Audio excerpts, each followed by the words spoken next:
Hello and welcome to the Daily Millwall for Sunday the 27th of December 2020. Today we're going to start off with the Millwall boss Gary Rowett talking about his transfer options for the new year for when the window opens, and it's a story from Richard Corley, the South London Press, or their online website londonnewsonline.co.uk. And let's just jump into it and have a little read. This is Millwall boss: we explore transfer options all year round, not just when a window opens. Gary Rowett is expecting Millwall to show a little bit of ambition in the January transfer window. The Lions can do business from January the 1st. Actually, I think the window opens on January 2nd because January 1st is a holiday. Little correction, I think he's got that wrong. Let's carry on. Young striker Troy Parrott has been linked with a return to Tottenham, with the Republic of Ireland international not commanding a starting spot in recent weeks. And West Brom's Kenneth Zohore has missed most of the campaign since his temporary switch due to a calf injury. His deal only runs until the middle of January. Rowett has revealed he was in a lengthy recruitment meeting on Tuesday discussing potential moves. He said, "We've been assessing our options for the last month, but you do that all through the year. People tend to think you get to the window and start looking at it. But we look at it all year round. We constantly monitor it. We have a list of players who we like and have contact with certain agents. They'll ring you before January. We've had a long recruitment meeting on Tuesday on Zoom, about 2 hours, going through our options and what we want to do. It's a big window for us. It's an important window. It's a window in which I like to freshen things up a little bit. We're at a point where that would be a good thing, to freshen some options up, and maybe one or two players who haven't played much could potentially go and play more football elsewhere. That's normal. It's a window where we're certainly going to be trying to show a little bit of ambition and bring some good players in. I think there could be quite a few moving parts just for different reasons. It's probably not worth going into it, but there are potentially lots of moving parts. You look at the loan of Ken and he hasn't been fit. There is a hope he'll get back and play some games, but obviously that's up in the air. So essentially there could be a lot of moving parts in here. Hopefully that gives us the opportunity, whichever way we look at it, to strengthen the squad in different ways. So you see that they've had a 2-hour meeting on Tuesday, so things could get serious. You see, yeah. Hopefully they do bring a couple of players in. I think we've got Danny McNamara coming back to maybe help out Marlon Romeo, who's been struggling with an injury to his toe. Maybe someone in the middle, and definitely another striker. Send Troy Parrott back, get another striker in. Hopefully something like that. Also today, in other news, Millwall are seeking a groundsperson. They advertised a job on their Twitter feed today, but this job's been going up on the OS since the 21st of December. I thought, let's have a look at it because it's been a bit of a slow news day. Let's have a look at it today. This Millwall Football Club is recruiting a groundsperson.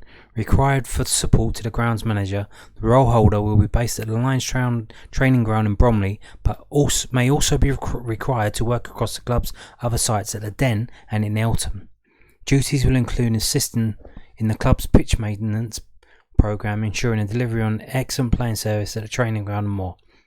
It gives you a link to click, and it says closing dates for applications Monday the 25th of January 2021.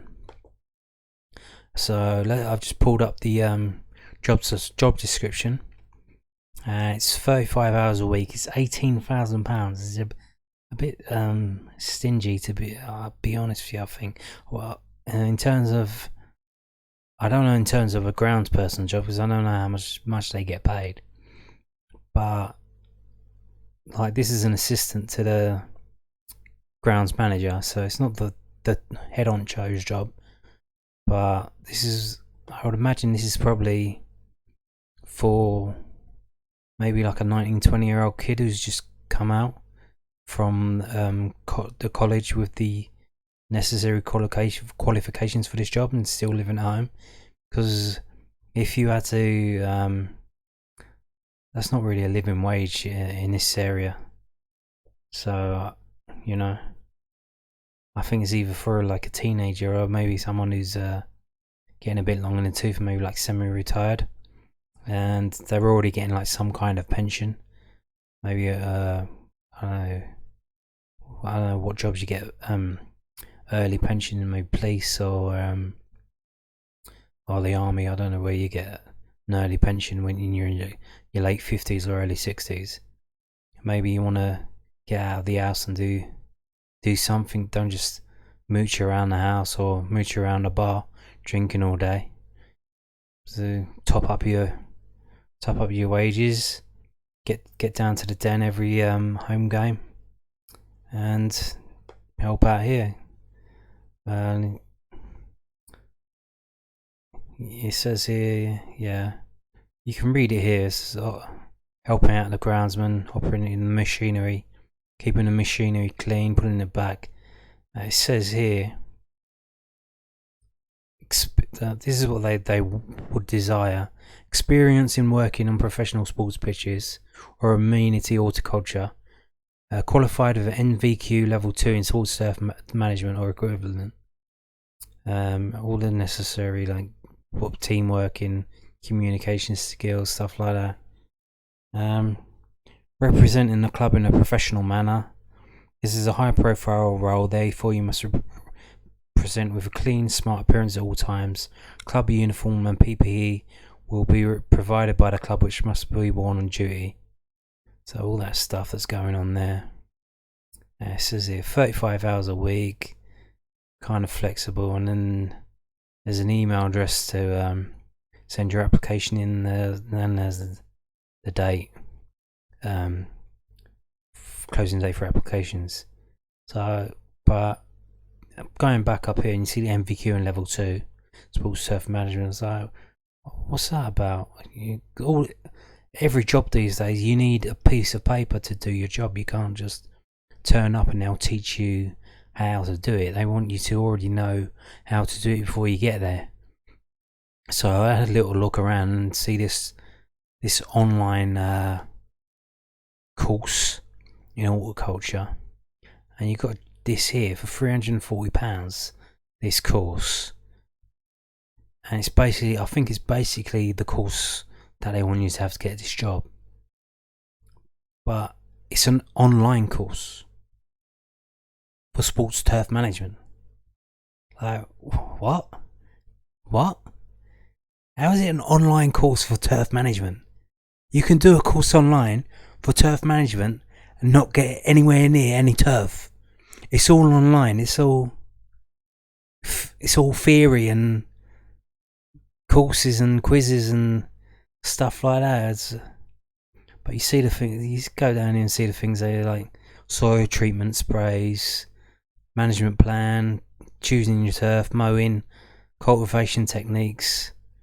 So it's like, I'm not like slagging it off. I mean, there is obviously some expertise in doing that and doing it well, but it's kind of struck me as a bit odd that you can have a turf course that's all online.